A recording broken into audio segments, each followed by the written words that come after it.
Good morning students. आज का हमारा टॉपिक है क्लास 10th के लिए निर्देशांक ज्यामिति विभाजन सूत्र यानी कि सेक्शन फॉर्मूला। यहाँ पर हम इसकी व्युत्पत्ति नहीं करेंगे, केवल फॉर्मूला लिखेंगे। दो बिंदुओं जिसके निर्देशांक x1 y1 और x2 y2 हैं, बिंदु A और B हैं, उनको जोड़ने वाला रेखाखंड AB को एक बिंदु P m1 अनुपात m2 में विभाजित करता है, तो उस बिंदु P के निर्देशांक, यानी कि कहने का मतलब ये हुआ कि ये कोई रेखाखंड है जिसके निर्देशांक ये A1 बिंदु है x1 y1 और ये B है x2 और y2। यहाँ पर ये कोई बिंदु है P जिसके निर्देशांक हो गए x और y। ये P जो है इसको m1 अनुपात m2 में विभाजित करता है। इस पूरे रेखाखंड को m1 अनुपात m2 में विभाजित करता है। तो इस बिंदु P के निर्देशांक क्या होंगे, तो इसको हमको याद रखना है। सिमेट्रिकली है, कोई ज़्यादा कठिन नहीं है। यहाँ पे लिखेंगे हम x equal to m1 into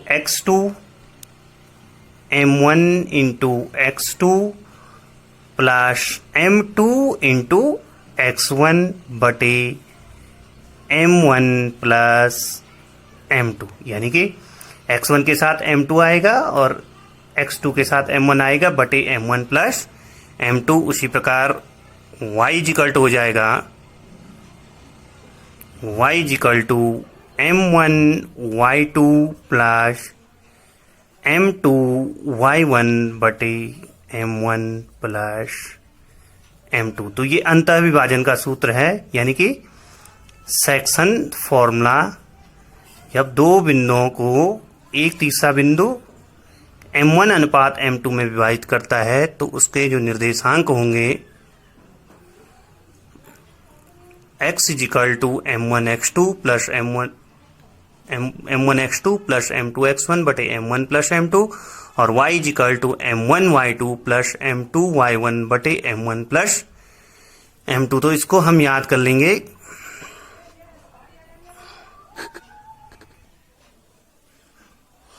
तो ये एक क्वेश्चन है प्रश्नावली 7.2 का प्रश्न नंबर 1। उस बिंदु के निर्देशांक ज्ञात कीजिए जो बिंदु -1 7 और 4 3 को 2:3 यानी 2 अनुपात 3 में विभाजित करता है। तो यानी कि यहाँ पर सिंपली हो गया, ये हम बना देंगे 2 पॉइंट A जिसके निर्देशांक दिए हैं -1 और 7 और B जिसके निर्देशांक दिए हैं 4 और -3।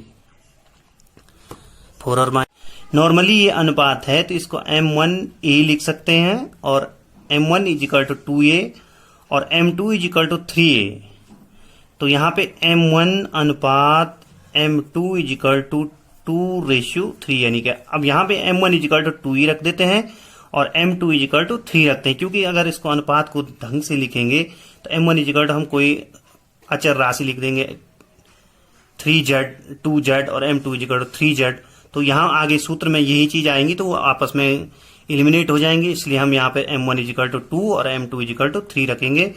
तो अब हमें पता हो गया A के निर्देशांक हो गए x1 equal to -1, y1 equal to 7, x2 B के निर्देशांक हो x2 इक्वल टू 4 और y2 इक्वल टू -3 और m1 इक्वल टू रखते हैं हम 2 और m2 इक्वल टू रखते हैं 3। तो हमें फॉर्मूला पता है, हमें फॉर्मूले पता हैं अंतः विभाजन के x equal to m2 x1 plus m1 x2 बटे m1 प्लस m2। ये x1 का हो गया, x का हो गया और ये y का हो गया m2 y1 plus m1 y2 बटे m1 प्लस m2। यहाँ मान रख लेते हैं m2 equal to 3 into x1 equal to -1 plus m1 equal to 2 और x2 equal to 4 upon m1 plus m2 यानी कि 2 प्लस 3, यानी कि हो गया 3 धन का है, 1 ऋण का है, तो -3, 3 1 3 -3 प्लस 4 दूनी 8 बटे 5 यानी कि -3 और प्लस 8, -3 प्लस 8 यानी कि +5 यानी -5 बटे 5 यानी कि 1। तो x का मान आ गया 1। उसी प्रकार इस बिंदु के x का भुज हो गया 1। इसी प्रकार y इक्वल निकाल देंगे m2y1 यानी 3 × y1 7 प्लस m1 यानी कि 2 × y1 2 ×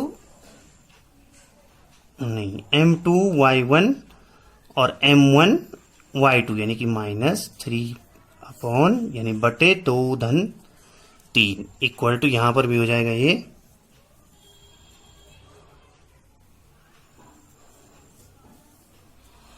पर भी ये हो जाएगा 3 7 21 धन गुणा गए ऋण 6 बटे 3 दूनी 3 और 2 5 यानी 2 और 3 5 यानी 15।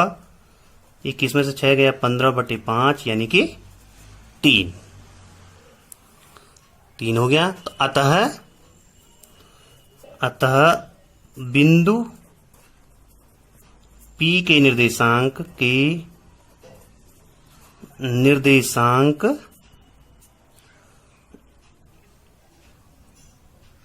XY बराबर 1:3 होंगे।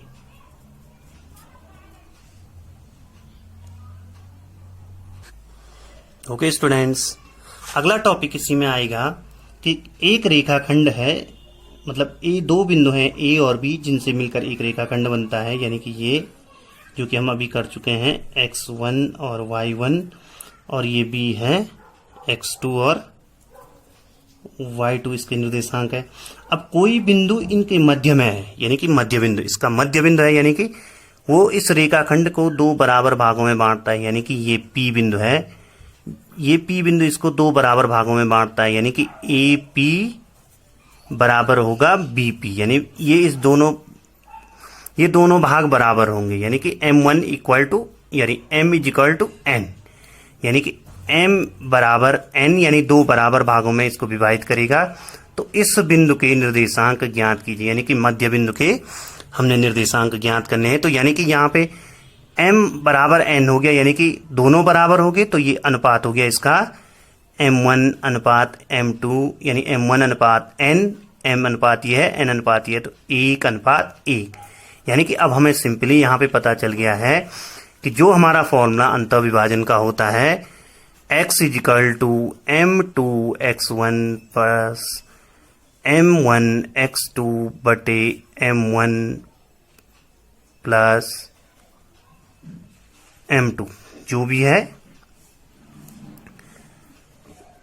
तो वो M1 इक्वल टू M2, यानी कि फॉर्मूला ये हो जाएगा M1 इक्वल टू M2, तो M1 इक्वल टू हो जाएगा 1 x2 1 इंटू 1 इंटू x2 बटे 1 धन 1, यानी कि x बराबर हो गया x1 प्लस x2 बटे 2। उसी प्रकार y इक्वल टू हो जाएगा y1 प्लस y2 बटे 2। तो अतः किसी रेखाखंड के मध्य बिंदु के निर्देशांक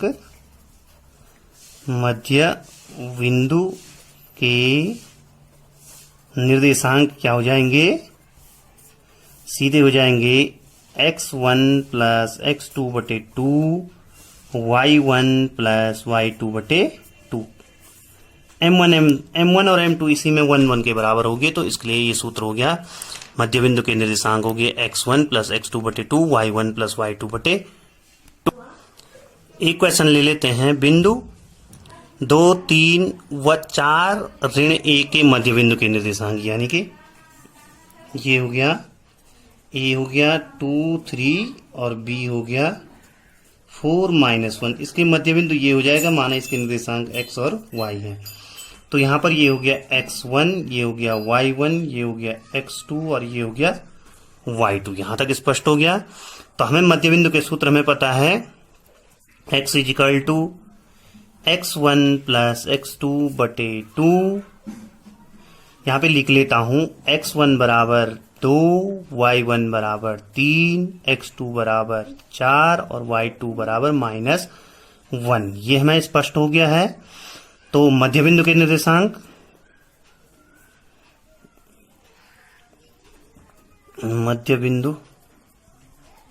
निर्देशांक हो जाएंगे x is equal to x1 plus x2 बटे 2, यानी कि x1 है 2 प्लस 4 बटे 2, यानी कि